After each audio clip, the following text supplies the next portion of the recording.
So I wanted to briefly circle back to the whole mental health thing again, sort of in a sort of tangential way to the Sam Harris podcast I was looking at early this morning. It's an interview with a chap called Paul Bloom, who I think he's an economist, possibly, but lecturer at a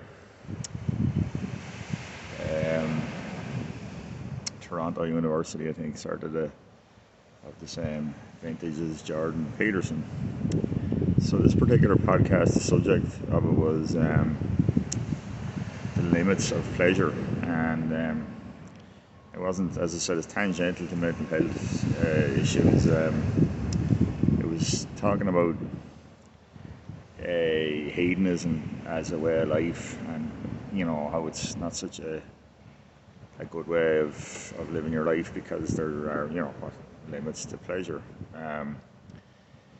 So part of the discussion centered around that people that choose not to live like that and choose a lot of self-sacrifice and sort of earned discomfort or sought or chosen discomfort tend to report greater meaning and value in the way they live their lives.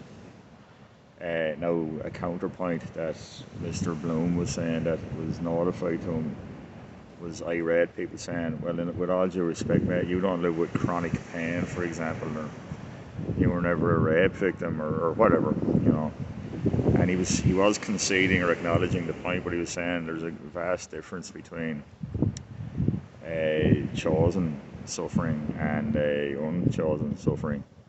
The quality of the two experiences is completely different.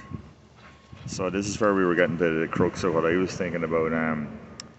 He was trying to develop his critic's point by saying there is an element, though, of storytelling with regards to what your suffering is. There's the experiential part, and there's the memory part, and the memory part,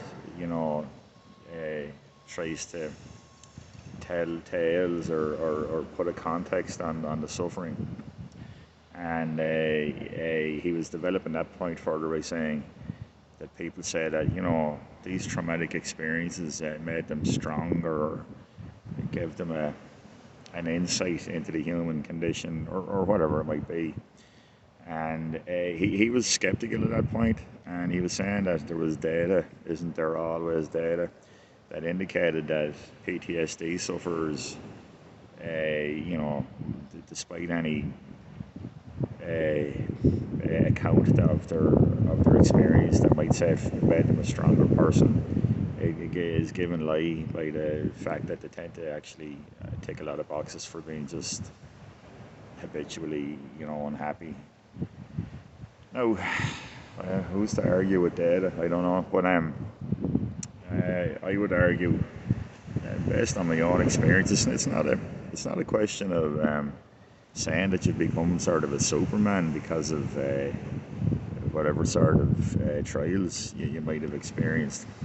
But we do need to encourage the thought that people can integrate the experience into their life, so it doesn't own them, and draw a source of strength from that. Or to put it another way, I've had this discussion with some of my friends before where, based on my own experiences, I would say that I am a stronger person, that I have better internal resources to deal with some of the ways that you can feel unhappy or anxious or like just not feeling well, from time to time, and that's fine. Now, are these experiences necessary for you to have a healthy and happy life? Well, I really don't think so. On the balance, I probably would say I had rather not those experiences, but you do have to just integrate them into your life and let them be an internal resource that you have access to. When you know there's a good chance that you might not feel well again in the future, or whatever your experience might be. I'm only speaking about myself here now. So yeah, I felt that your man Paul Bloom was kind of describing people integrating their experiences of being unwell, you know, and kind of dismissing it as whistling past the graveyard. And I think it's much more than that. And I'd be interested to hear anyone else's thoughts on that. It's not a bad interview. It's half of it though is behind a paywall because Mr. Harris is now looking to get paid for these things. So no biggie. But worth checking out. I'll link it in the description and timestamp the point where I thought it was most interesting to which provoked my thoughts on it. I'll throw up a little information card there as well. I've been listening to a lot of Sylvain and Heroter. It's great stuff altogether. Absolutely marvellous. Now, there is more lapping waves here, but there's 2 or 3 active building sites beside me, so you probably can't hear any of it anyway. But you know what? We're going to get 30 seconds of the sea now.